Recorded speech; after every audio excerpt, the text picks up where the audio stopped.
50 को दे दूंगा, 50। तो दोस्तों, उज्जैन से 508 किलोमीटर का सफर तय करके पहुंच रहा हूं मैं एक ऐसी सिटी जहां की दीवारें एक ही रंग में रंगी रहती है और जहां हर गली में एक इतिहास छुपा है। वैसे थंबनेल देख के तो तुम्हें पता चल ही गया होगा। Welcome to episode 3।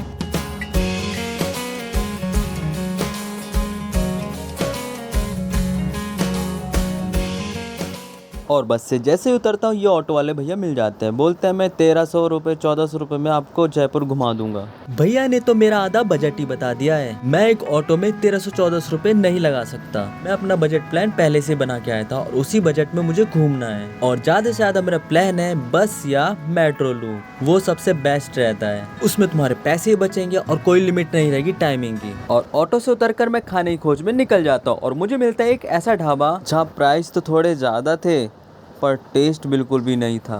बट जो पैसे खर्च किए हैं उसको तो खाना ही पड़ेगा ना। और आप लोगों ने भी नोटिस किया होगा, अगर आप ट्रैवल करते हो तो सबसे ज़्यादा मुश्किल खाना ढूंढने में होता है। खाना मिल जाता है पर टेस्ट नहीं मिलता। तुम्हारे पास से भी चले जाते हैं और टेस्ट भी नहीं मिलता। और खा पी कर मैं आ जाता हूँ अपने हॉस्टल, जो कि मैंने आने से पहले ही बुक कर लिया था। और ये मैंने फर्स्ट टाइम हॉस्टल लिया है क्योंकि मैंने सुना था यहाँ स्ट्रेंजर लोग आते हैं, अलग अलग जगह से, अलग अलग लोगों से बहुत कुछ सीखने को मिलता है। और यहाँ पर किसी न किसी का साथ मिल ही जाता है। कुछ लोग प्लान करके आते हैं कि कैसे घूमना है और कुछ लोग अनप्लान करके आते हैं, वो यहीं प्लानिंग करते हैं।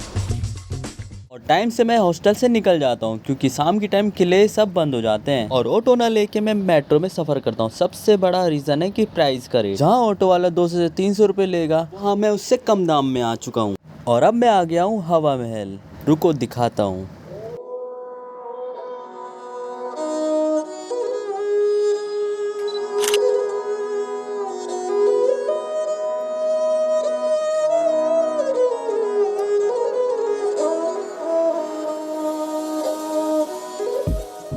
और अब मैं जा रहा हूँ हवा महल के अंदर। देखते हैं अंदर से कैसे दिखता है। बाहर से जो दिखता है वो तो सब जानते हैं, बट अंदर की बात तो कुछ अलग ही होती है। और इस हवा महल में 1953 छोटी छोटी खिड़कियां हैं और इन्हीं खिड़कियों से हवा आती है। उस टाइम भी आती थी और अभी भी आती है, इसलिए इस जगह का नाम पड़ा हवा महल। और इसको 1799 में महाराजा सवाई प्रताप सिंह ने बनवाया था। और इसको बनवाने का रीजन ये था कि उस जमाने में रॉयल वुमन बाहर नहीं जा सकती थी, पर्दा सिस्टम था। ये पहले इसलिए बनवाया गया था ताकि इन छोटी छोटी खिड़कियों से बाहर देख सके। और इस महल के बारे में एक और चीज बताता हूँ। इस पूरे महल में कोई भी सीधी सीढ़ी नहीं है। ऊपर जाना है तो सिर्फ स्टेप्स है, स्टेयर्स नहीं है। और अगर आप इस हवा महल का शेप देखो तो ये लॉर्ड कृष्ण के क्राउन जैसी बनी है। और फिर हवा महल घूमने के बाद मैं ले लेता हूँ जल महल के लिए कैब। और तुम मानो या ना मानो, कैब मुझे ऑटो से सस्ती पड़ी है, तो मैं एक कैब लेके आ चुका हूँ जल महल। और जैसे लोकल वाले से पूछ रहे थे, बता रहे थे 100 रुपए हवा महल से जल महल के लिए। मैंने कैब में देखा, उबर ऐप में देखा 55-56 रुपए ले रहे थे। मैं उससे आ गया। तो ये है, पहले लोकल से पूछो और फिर उबर या ऑनलाइन में चेक कर लो, जो सस्ता पड़े उस पे करो आप, तो आपकी सस्ती ट्रिप हो जाएगी। और मैंने सुबह से कुछ खाया नहीं होता, चाय तक नहीं पी होती, तो मेरे को इस जल महल के पास में ही ये चाउमीन वाला दिखता है, तो मैं चाउमीन बनवा लेता हूँ।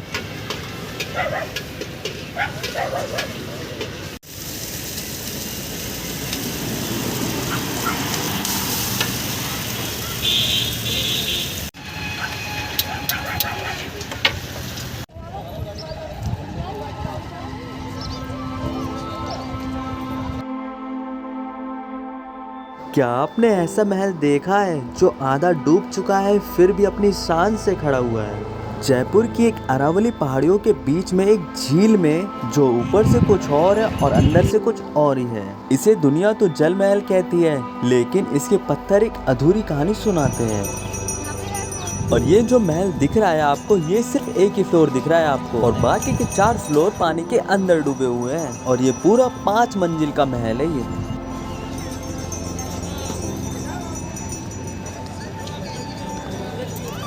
और अब मैं जा रहा हूँ आमिर फोर्ट।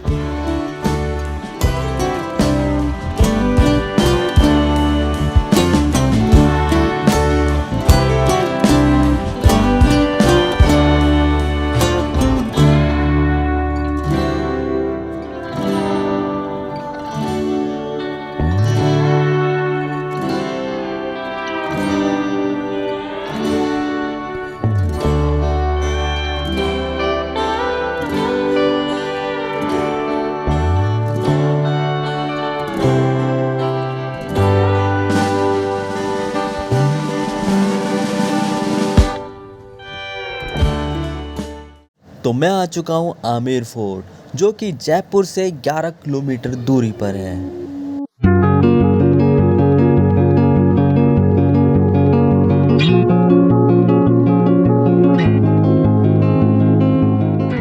और आमेर फोर्ट तक पहुंचने के लिए या तो आपको रोड से बाहर से जीप मिल जाएगी, तो आप उससे जा सकते हैं आमेर फोर्ट तक। और आपको पैदल जाना है तो आपको ये सामने दिख रहा है रास्ता, ये वाला रास्ता अपनाना पड़ेगा। और मैं पैदल चलने वाले रास्ते को चुनता हूँ। टाइम लगेगा चढ़ने में। और इस फोर्ट का निर्माण कार्य 1592 में राजा मानसिंह एक ने शुरू किया था। आज जिस आमेर फोर्ट को लोग देखने आते हैं, कभी सिर्फ वह आरावली की ऊंची पहाड़ियाँ थी। लेकिन ध्यान देने वाली बात ये है, ये सिर्फ युद्ध के लिए नहीं बनाया गया था। ये महल बनवाया गया था ताकत दिखाने के लिए। ऐसा महल जिसे दुश्मन देखकर डर जाए और मेहमान देख के दंग हो जाए। और इतिहासकार मानते हैं कि आमेर फोर्ट के अंदर सीक्रेट टनल थे जो सीधा जयगढ़ फोर्ट तक जाते थे।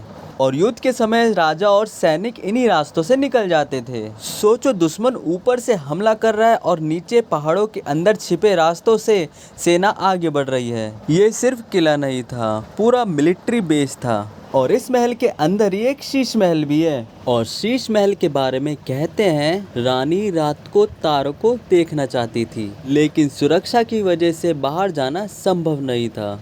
तब बनवाया गया था ये कमाल का महल। दीवारों की छत पर हजारों छोटे छोटे शीशे लगाए गए। और जादू ये था, अगर एक छोटा सा भी दिया जलाओ तो पूरा ऐसे कमरा चमकता था जैसे आसमान में हजारों सितारे चमक रहे हों। और अब टाइम हो चुका था फोर्ट बंद होने का, तो सब लोग इसलिए नीचे जा रहे हैं।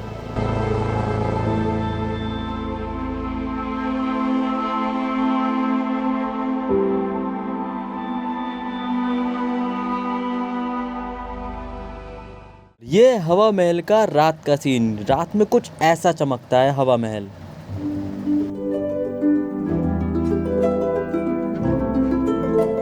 और अब मैं जा रहा हूँ हॉस्टल अपने, कल सुबह की, क्योंकि मेरी ट्रेन है। हॉस्टल तो आ गया हूँ मैं, पर रूम में जाते ही पता नहीं क्यों खाली खाली सा लगने लगता है। इसलिए मैं हॉस्टल के बाहर निकल जाता हूँ, ऐसे बिना किसी काम के ऐसे टहलने लगता हूँ, क्योंकि खाना तो मैंने रास्ते में ही खा लिया था। और हॉस्टल आके फिर मुझे अचानक याद आया, मेरे हॉस्टल के नीचे वाले फ्लोर पे बहुत सारे गेम्स हैं, क्यों ना वहाँ चला जाए। तो मैं आ जाता हूँ नीचे वाले फ्लोर पर।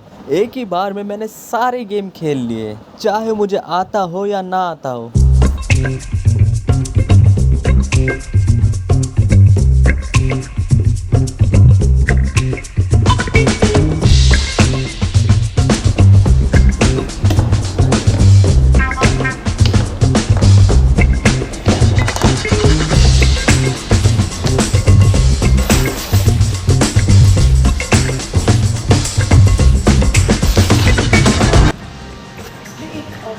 हाँ, ये रही।